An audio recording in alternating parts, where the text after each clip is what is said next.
morning, guys, and happy Father's Day to all the daddies out there, since it's Father's Day. But really, when you see this video, it's actually yesterday, but happy Father's Day anyway. Today is Lucky's first birthday. Super excited. We have a fun-filled day planned. We're gonna go to Ohana for breakfast and see Mickey Mouse and Stitch and Pluto and Lilo. He loves them and he gets really excited. And then we're gonna hang out at the pool. We're not really sure after that. So half the day kind of sort of planned.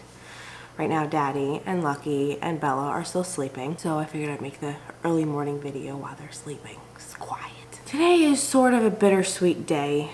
Even though it's his first birthday and we're excited about it, it's a bit bittersweet because it kind of brings back memories of when he was born and when I was pregnant, which wasn't the greatest, easiest pregnancy.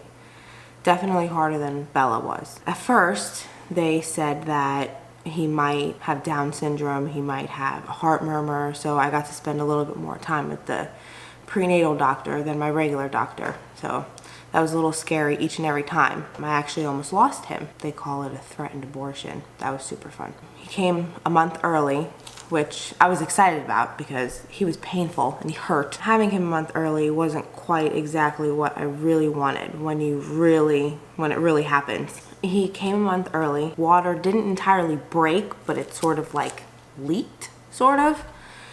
That was really weird. It took him a long time to finally come out. And when he did, it was, you expect to hear a cry, and there was no cry. It took a little bit for a cry to occur. See, I can't, I can't do it.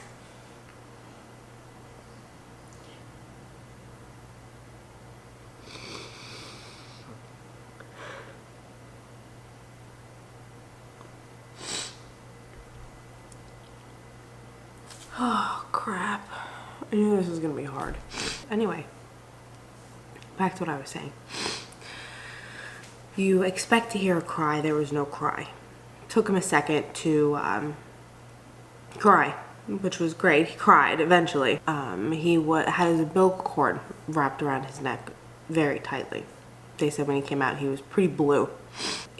Coming out, he, I guess, ingested or hiccuped or breathed in too much fluid, so there was a lot of fluid in his lungs. So at first they said everything was fine. They gave him to me. He was hysterical, crying, screaming. I would be screaming too if something was choking me. They started to hear like grunting, so they took him away and they brought him into the little incubator thing and checked and everything, and they said he seemed fine, but we're gonna bring him anyway. So they brought him to the NICU. They said they were gonna bring him back, and they didn't bring him back. They said that they wanted to keep him because there was too much grunting and it didn't seem as though he was getting significant oxygen, I guess. So on top of that, he was in the NICU for 5 days after I left the hospital. At first, they told me that they didn't want me to go see him because they wanted him to rest comfortably and not be moved or jostled around or uncomfortable, so they put him up on his belly with his butt up in the air, and he was attached to all these wires and IVs in his arm, and he was just so little and so small, attached to all these things. And eventually when I went to go see him, it was not something that you'd like to see. It's kind of crappy because they had me at the end of the hallway in a room away from all the other babies, so I couldn't hear them cry. Eventually, when I got the courage to go down there and I could get up out of the bed and walk down there to go see him, it was very difficult because you expect to have your baby in the room with you and you can't because you think that you did something and you didn't. It's not my fault. But you think that because you're the mother and you had to carry them for 9 months, you think that it was your fault. But it's not your fault, but it's still really difficult to think about and to see your baby like that.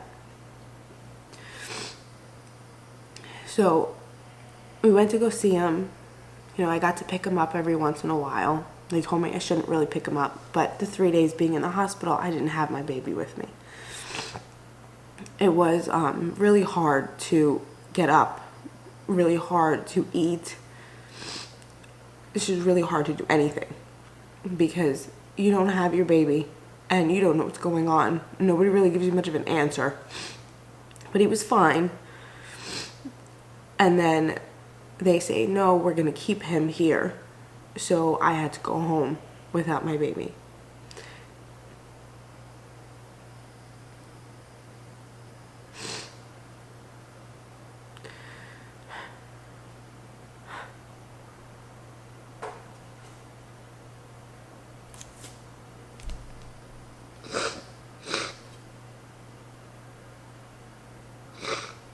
God.